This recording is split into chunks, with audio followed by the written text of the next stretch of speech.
অন্তর্বর্তী সরকারের 25 জেলা থেকে জেলা প্রশাসক ডিসি প্রত্যাহার করে নিয়েছিল। সেই জেলাগুলোয় নতুন ডিসি নিয়োগ দেওয়া হয়েছে। সোমবার 9 সেপ্টেম্বর রাষ্ট্রপতির আদেশক্রমে জনপ্রশাসন মন্ত্রণালয় উপসচিব হোসনা আফরোজের সই করা এক প্রজ্ঞাপনে এই তথ্য জানানো হয়। প্রজ্ঞাপনে বলা হয়, জনস্বার্থে জারি করা এই আদেশ অবিলম্বে কার্যকর হবে।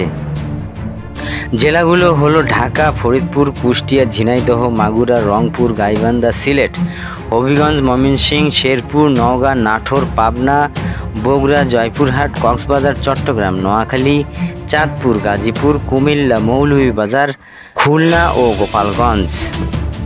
প্রজ্ঞাপনে বলা হয়, মন্ত্রিপরিষদ বিভাগের উপসচিব তানভীর আহমেদকে ঢাকা, অর্থনৈতিক সম্পর্ক বিভাগের সংযুক্ত উপসচিব মোহাম্মদ কামরুল হাসান মোল্লাকে ফরিদপুর, জনপ্রশাসন মন্ত্রণালয়ের উপসচিব PKM এনামুল কবিরকে সিলেট, জনপ্রশাসন মন্ত্রণালয়ের উপসচিব ডক্টর মোহাম্মদ ফরিদুর রহমানকে হবিগঞ্জ, বাণিজ্য মন্ত্রণালয়ের উপসচিব ফারহানা ইসলামকে কুষ্টিয়া, দুর্নীতি দমন কমিশনের পরিচালক উপসচিব মোহাম্মদ আব্দুল আউয়ালকে ঝিনাইদহ, অর্থনৈতিক সম্পর্ক বিভাগের উপসচিব মোহাম্মদ ওহিদুল ইসলামকে মাগুরায় ডিসি করা হয়েছে।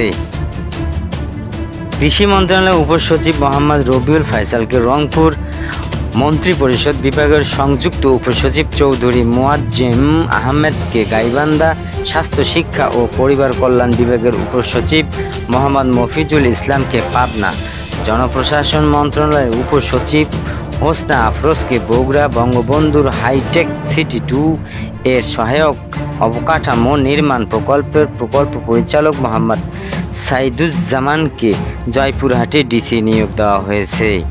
যুব ও ক্রীড়া মন্ত্রণালয়ের উপসচিব মোহাম্মদ সালাউদ্দিনকে কক্সবাজার, জনপ্রশাসন মন্ত্রণালয়ের সংযুক্ত উপসচিব ফরিদা খানমকে চট্টগ্রাম, মন্ত্রিপরিষদ বিভাগের উপযুক্ত উপসচিব ইশতিয়াক আহমেদকে নোয়াখালী, স্বাস্থ্য, শিক্ষা ও পরিবার কল্যাণ বিভাগের উপসচিব মোহাম্মদ মহসিন উদ্দিনকে চাঁদপুর, কৃষি মন্ত্রণালয়ের উপসচিব নাসিমা আফরিনকে গাজীপুর, পরিবেশ, বন ও জলবায়ু পরিবর্তন বিষয়ক মন্ত্রণালয়ের উপসচিব মোহাম্মদ আমিরুল কায়সারকে কুমিল্লায় নিয়োগ দেওয়া হয়েছে।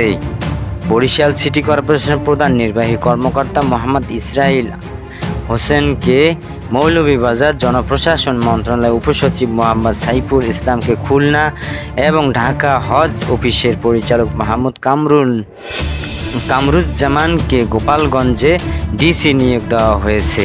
গত 5 আগস্ট শেখ হাসিনা সরকার পতনের পর অন্তর্বর্তী সরকার গঠন হলে আওয়ামী লীগ সরকারের আমলে নিয়োগ পাওয়া কর্মকর্তাদের প্রত্যাহার শুরু হয়।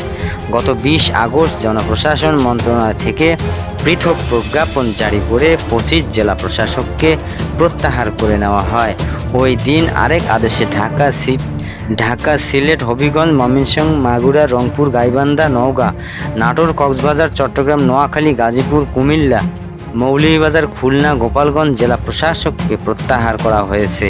পৃথক আদেশে ফরিদপুর, শেরপুর, কুষ্টিয়া, ঝিনাইদহ, পাবনা, বগুড়া, জয়পুরহাট, চাঁদপুরের জেলা প্রশাসককে প্রত্যাহার করা হয়।